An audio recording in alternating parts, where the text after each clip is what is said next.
Le retour à Sète n'a jamais semblé aussi lourd de sens pour la famille Denier. Après des heures suspendues entre espoir et peur, Manon retrouve enfin Nordine, et ce simple contact suffit à faire tomber une tension accumulée depuis trop longtemps. Pourtant, derrière ce soulagement, une fatigue émotionnelle persiste, comme si leur corps refusait encore de croire que le pire est désormais derrière eux. Dans le même temps, Aurore et William se dirigent vers l'hôpital Saint-Clair avec une appréhension qu'ils tentent de dissimuler. Chaque pas dans les couloirs réveille les images des dernières heures, ces instants où Sophia semblait leur échapper. L'angoisse ne disparaît pas d'un coup, elle s'accroche, sournoise, dans les silences et les regards évités. À ce moment-là, l'attente des résultats médicaux devient presque insupportable. Le moindre mouvement du personnel hospitalier est interprété comme un signe, une réponse potentielle. Aurore, pourtant habituée aux situations de crise, sent ses certitudes vaciller face à l'impuissance d'une mère qui ne peut que attendre. Pendant ce temps, elle décide de retourner brièvement au commissariat, comme pour reprendre le contrôle sur un terrain qu'elle maîtrise. Là-bas, elle retrouve ses collègues et fait le point sur deux affaires qui continuent de l'obséder. Les vols impliquant Quentin et Léa, et surtout le meurtre de Lucas, dont les zones d'ombre ne cessent de s'épaissir. C'est alors que la discussion avec la substitut du procureur prend une tournure stratégique. Aurore expose sa théorie avec une assurance presque instinctive. Pour elle, le meurtrier n'est pas quelqu'un de l'hôtel, mais un individu extérieur, suffisamment rapide et organisé pour disparaître avant que la tempête ne piège tout le monde sur place. Dans le même temps, cette hypothèse soulève de nouvelles interrogations. Qui aurait eu intérêt à agir dans un contexte aussi chaotique? Et surtout, comment cette personne aurait-elle pu accéder à la victime sans éveiller de soupçons? Chaque réponse semble ouvrir un nouveau gouffre d'incertitude. À ce moment-là, Aurore ressent le poids de ses responsabilités comme jamais auparavant. Elle n'est plus seulement une enquêtrice, mais une mère dont la fille lutte encore pour se rétablir. Cette dualité la fragilise, même si elle refuse de le montrer. Elle sait qu'elle doit tenir, pour Sophia, pour sa famille, et pour la vérité.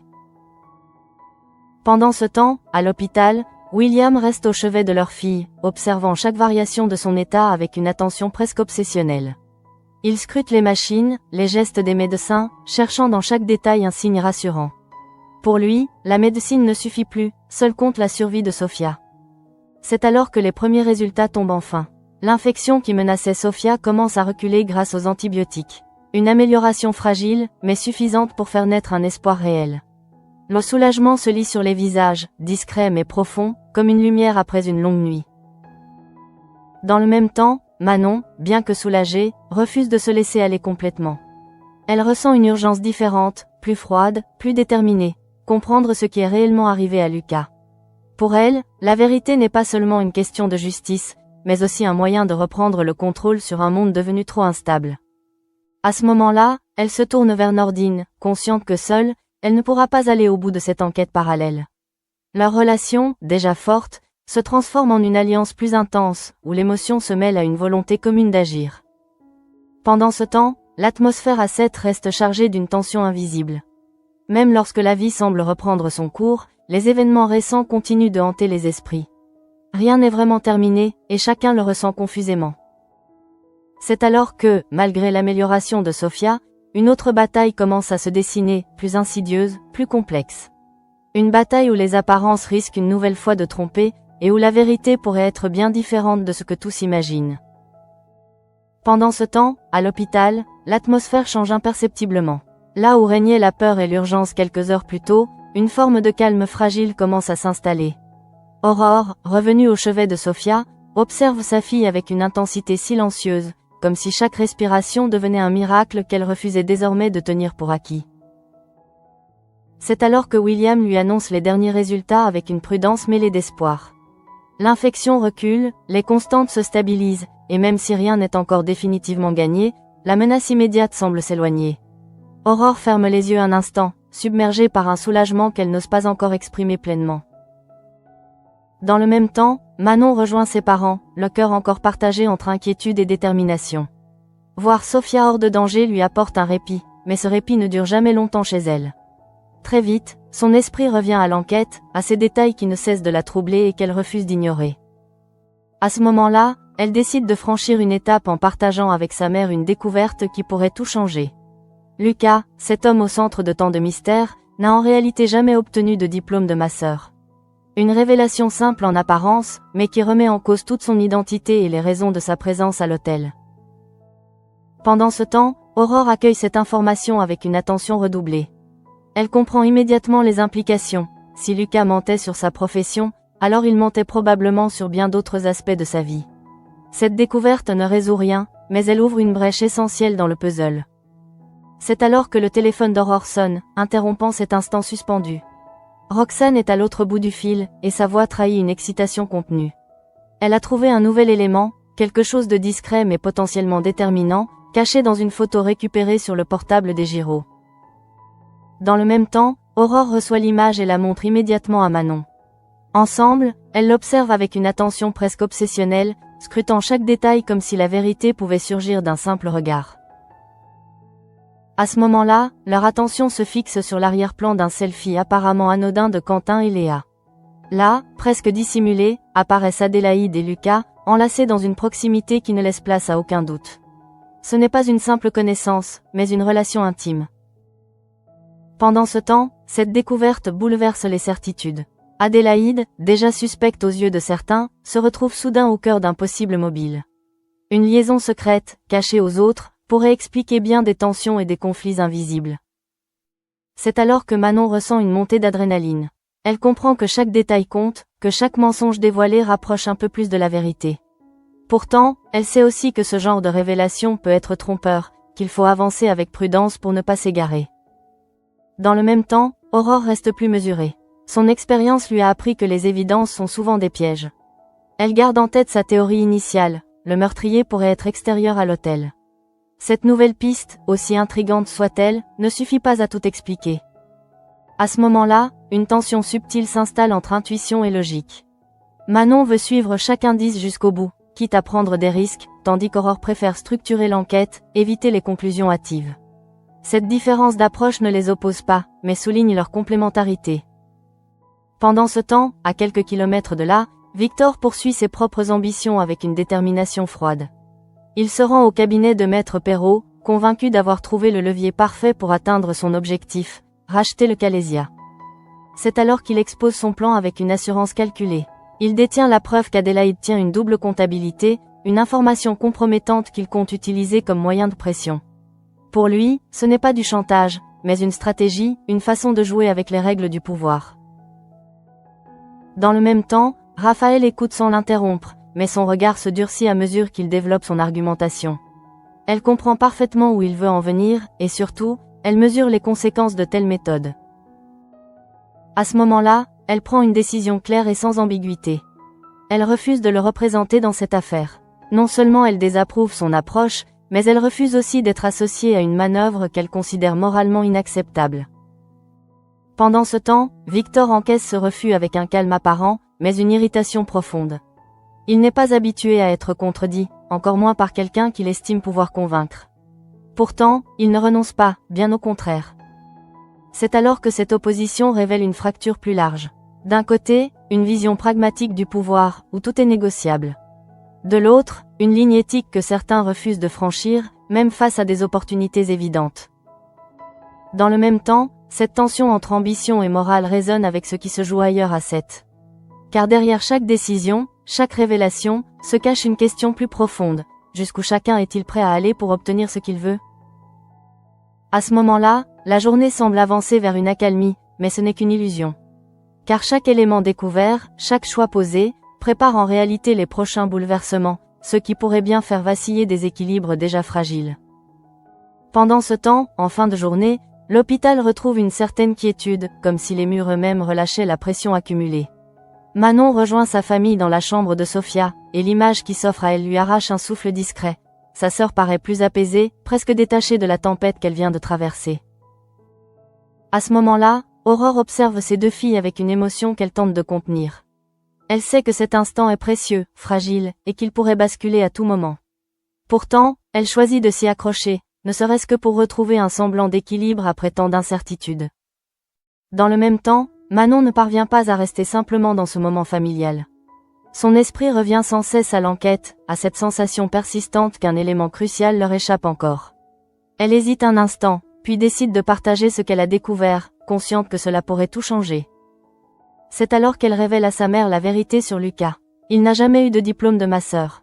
Cette phrase, prononcée calmement, résonne dans la pièce comme un écho inattendu. Elle ne provoque pas de réaction immédiate, mais elle s'insinue dans les pensées, modifiant lentement la perception de chacun. Pendant ce temps, Aurore analyse cette information avec une précision instinctive. Elle ne voit pas seulement un mensonge, mais une construction entière basée sur une fausse identité. Cela signifie que Lucas vivait sous un masque, et que ce masque avait une fonction, un objectif. À ce moment-là, une question s'impose avec force. Pourquoi mentir sur quelque chose d'aussi fondamental? Ce n'est pas une simple omission, mais un choix délibéré, une stratégie. Et derrière cette stratégie, il y a forcément un motif, une histoire que personne ne connaît encore. Dans le même temps, cette révélation renforce la conviction d'Aurore que l'affaire est plus complexe qu'elle n'y paraît. Le meurtre de Lucas ne peut pas être isolé de ce qu'il cachait. Au contraire, il en est probablement la conséquence directe. C'est alors que le téléphone d'Aurore vibre à nouveau, comme si la réalité refusait de leur laisser un moment de répit. Roxane, toujours attentive aux moindres détails, a continué ses analyses et semble avoir découvert quelque chose de plus. Pendant ce temps, Aurore décroche, et dès les premières secondes, elle comprend que cette nouvelle information pourrait être déterminante. Roxane lui explique qu'en examinant de plus près une photo issue du téléphone des Giraud, elle a repéré un élément qui avait jusque-là échappé à tous. À ce moment-là, l'image apparaît sur l'écran, et Aurore la montre immédiatement à Manon. Ensemble, elles se penchent dessus, leurs regards se focalisant instinctivement sur l'arrière-plan, là où se cachent souvent les vérités les plus discrètes. Dans le même temps, leur attention se fixe sur une scène presque invisible au premier regard. Derrière Quentin et Léa, en pleine prise de selfie, deux silhouettes se dessinent. Adélaïde et Lucas, proches, trop proches pour que ce soit anodin. C'est alors que le sens de cette image s'impose avec une clarté brutale. Ils ne se contentaient pas de se connaître. Ils entretenaient une relation intime, cachée aux autres. Une relation qui, désormais, pourrait bien être la clé de toute l'affaire. Pendant ce temps, Manon ressent un mélange de satisfaction et d'inquiétude. Satisfaction d'avoir avancé, d'avoir trouvé une piste solide. Inquiétude, car chaque vérité révélée semble en dissimuler une autre, plus sombre, plus dangereuse. À ce moment-là, Aurore garde son calme, mais son esprit fonctionne à toute vitesse. Elle envisage toutes les possibilités, une liaison passionnelle, un conflit, un secret partagé. Chaque hypothèse ouvre de nouvelles perspectives, mais aucune ne donne encore une réponse définitive. Dans le même temps, cette découverte remet Adélaïde au centre des soupçons. Déjà fragilisée par d'autres éléments, elle apparaît désormais comme un maillon essentiel de cette histoire. Mais Aurore refuse de céder à la facilité. Elle sait que les évidences peuvent être trompeuses. C'est alors que la dynamique entre mère et fille se renforce encore. Manon apporte l'intuition, l'énergie, la volonté d'aller vite. Aurore apporte la méthode, la prudence, la capacité à structurer. Ensemble, elles avancent, chacune compensant les failles de l'autre. Pendant ce temps, à l'extérieur de l'hôpital, la vie continue, presque indifférente à ce qui se joue à l'intérieur. Les rues de Sète retrouvent leur animation habituelle, mais cette normalité apparente masque les tensions qui se préparent en coulisses. À ce moment-là, l'affaire Lucas prend une nouvelle dimension. Ce n'est plus seulement une enquête criminelle, mais une exploration des mensonges, des relations cachées, des vérités dissimulées derrière des apparences soigneusement construites. Dans le même temps, Aurore ressent une certitude grandissante. Ils ne sont plus très loin de comprendre ce qui s'est réellement passé. Mais elle sait aussi que plus ils s'approchent de la vérité, plus le danger augmente. C'est alors que, malgré le soulagement lié à l'état de Sophia, une autre forme d'inquiétude s'installe. Une inquiétude plus froide, plus lucide, celle qui accompagne toujours les enquêtes où les secrets sont trop nombreux pour être innocents. Pendant ce temps, Manon échange un regard avec sa mère, un regard chargé de détermination. Elles savent toutes les deux que ce qu'elles viennent de découvrir n'est qu'un début. Et que la suite pourrait bien bouleverser tout ce qu'elles croyaient savoir. À ce moment-là, la nuit commence à tomber sur Sète, enveloppant la ville dans une lumière douce qui contraste avec la tension intérieure des personnages. Mais dans cette obscurité naissante, certaines vérités commencent enfin à apparaître. Pendant ce temps, loin de l'hôpital, une autre dynamique se met en place au Spoon. L'arrivée de Warren pour une simple livraison ne passe pas inaperçue, surtout pour Audrey, qui semble avoir pris une décision sans vraiment consulter qui que ce soit. Son regard, déterminé mais bienveillant, laisse deviner une intention claire, faire avancer les choses. À ce moment-là, elle l'invite spontanément à dîner, et même à rester dormir.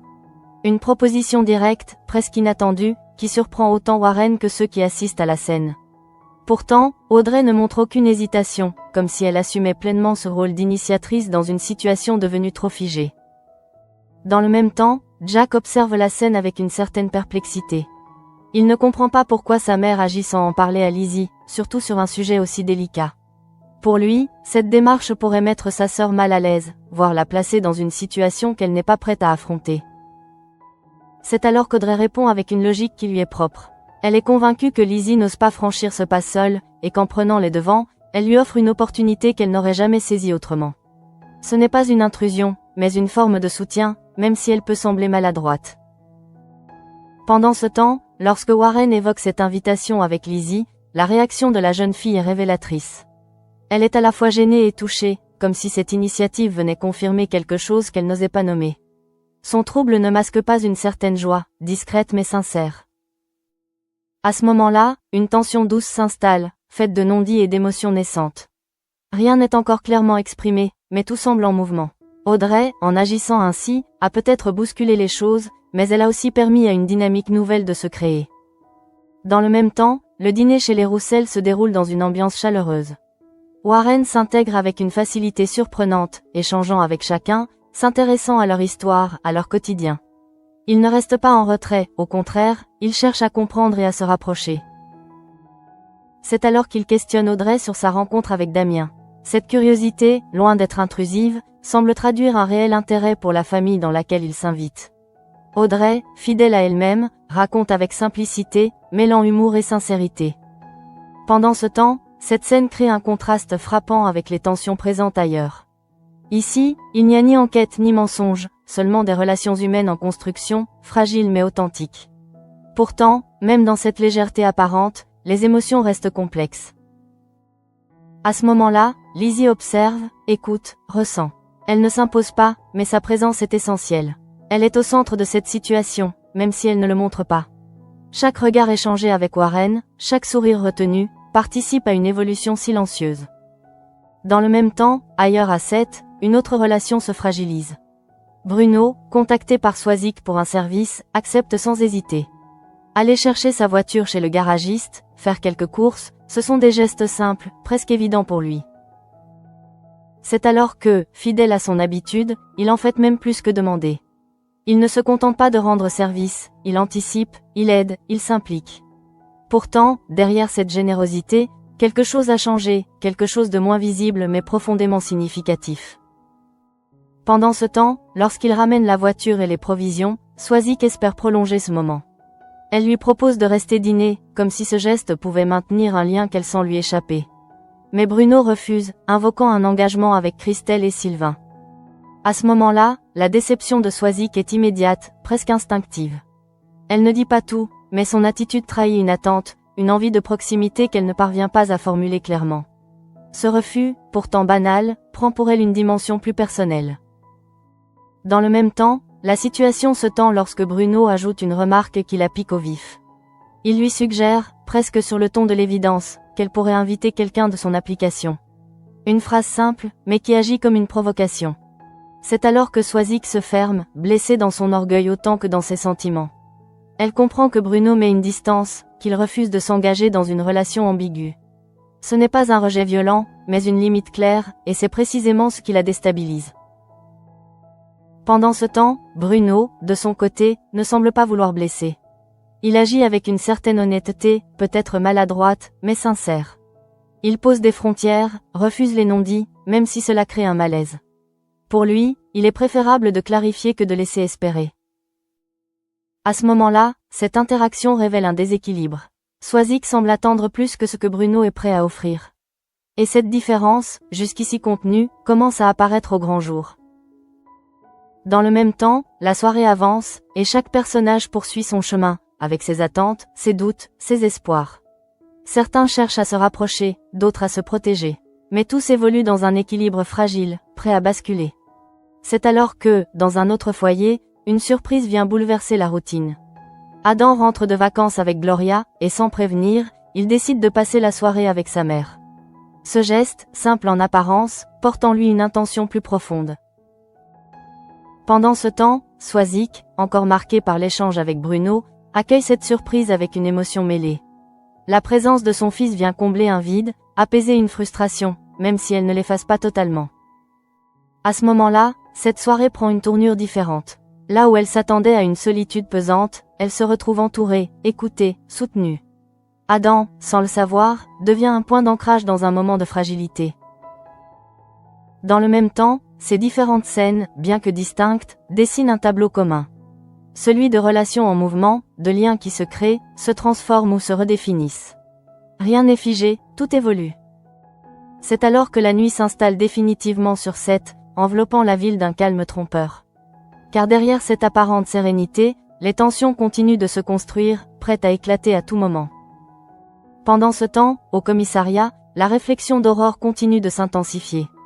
Même si elle n'est plus physiquement présente, son esprit reste connecté à l'enquête, comme une mécanique qu'elle ne peut pas arrêter. Chaque élément, chaque détail, se réorganise dans sa tête pour former une vision plus cohérente de ce qui s'est réellement produit. À ce moment-là, la découverte de la photo prend une importance nouvelle. Ce n'est plus seulement une preuve d'une relation cachée, mais un point de bascule. Une liaison entre Lucas et Adélaïde implique forcément des émotions, des tensions, peut-être même des conflits dont personne n'avait connaissance.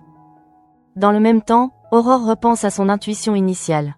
Elle refuse d'abandonner l'idée que le meurtrier pourrait être extérieur à l'hôtel. Cette conviction, presque instinctive, continue de la guider, même si les indices semblent pointer ailleurs. C'est alors que se dessine une hypothèse plus complexe. Et si la vérité se situait à la frontière entre ces deux pistes ? Une relation interne, mais exploitée par quelqu'un d'extérieur. Un jeu de manipulation où chacun aurait un rôle, conscient ou non.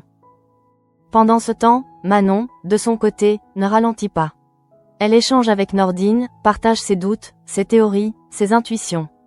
Leur collaboration devient plus fluide, plus instinctive, comme si leur lien personnel renforçait leur efficacité sur le terrain. À ce moment-là, Nordine apporte une forme de stabilité. Là où Manon peut parfois se laisser emporter par son instinct, il recentre, questionne, structure. Leur duo fonctionne parce qu'il repose sur un équilibre subtil entre impulsion et réflexion. Dans le même temps, cette enquête parallèle qu'ils mènent prend de l'ampleur.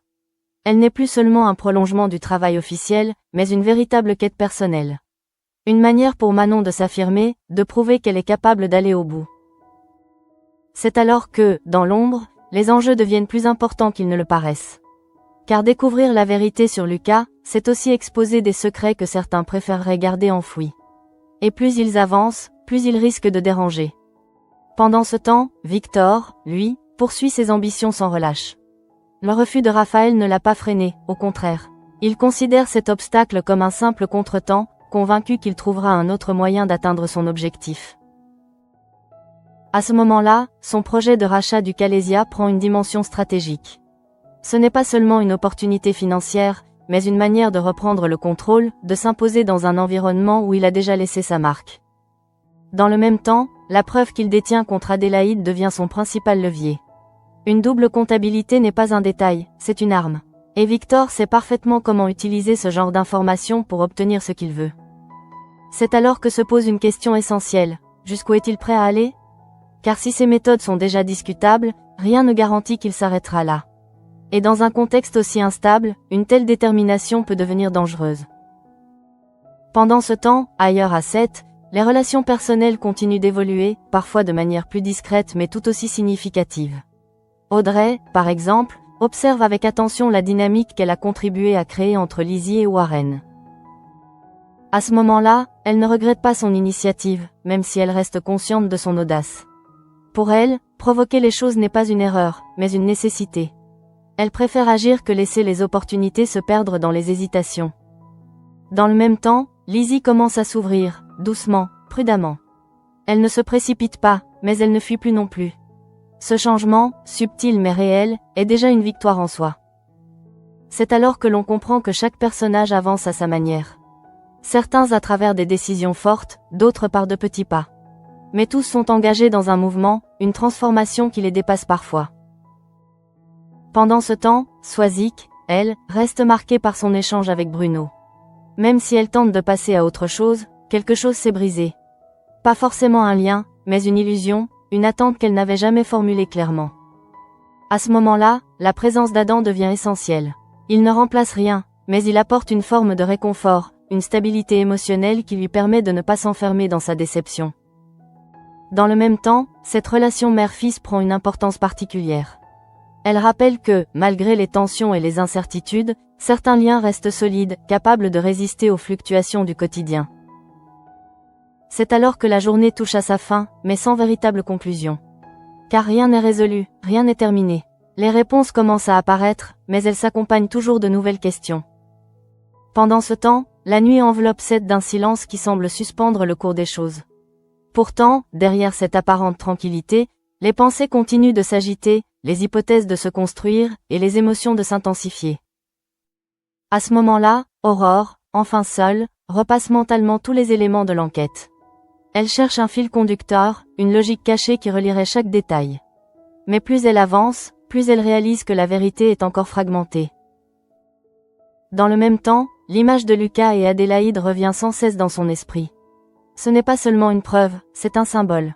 Celui d'un secret partagé, d'une relation dissimulée, et peut-être d'un conflit qui aurait pu dégénérer. C'est alors qu'elle comprend que cette affaire ne se résoudra pas simplement. Elle nécessitera du temps, de la patience, et surtout une capacité à remettre en question les évidences. Car dans ce genre d'histoire, la vérité se cache rarement là où on l'attend. Pendant ce temps, Manon, de son côté, refuse de ralentir.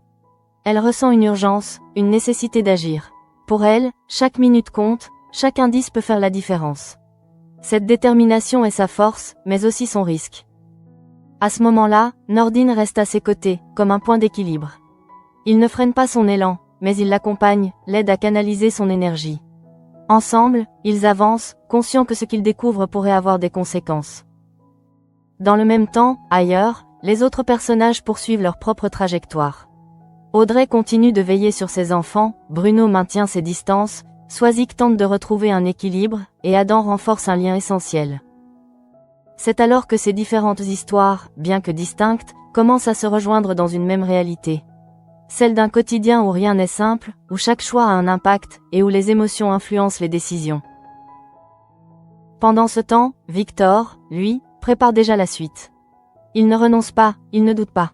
Il avance, avec une certitude presque inquiétante. Et cette certitude pourrait bien devenir un élément déterminant dans les événements à venir. À ce moment-là, une évidence s'impose progressivement. L'affaire Lucas ne concerne pas seulement une victime et un coupable. Elle révèle un réseau de relations, de secrets, de manipulations qui dépasse largement le cadre initial. Dans le même temps, Aurore sent que le moment décisif approche. Pas encore visible, pas encore concret, mais imminent. Comme une vérité qui se rapproche sans encore se dévoiler complètement.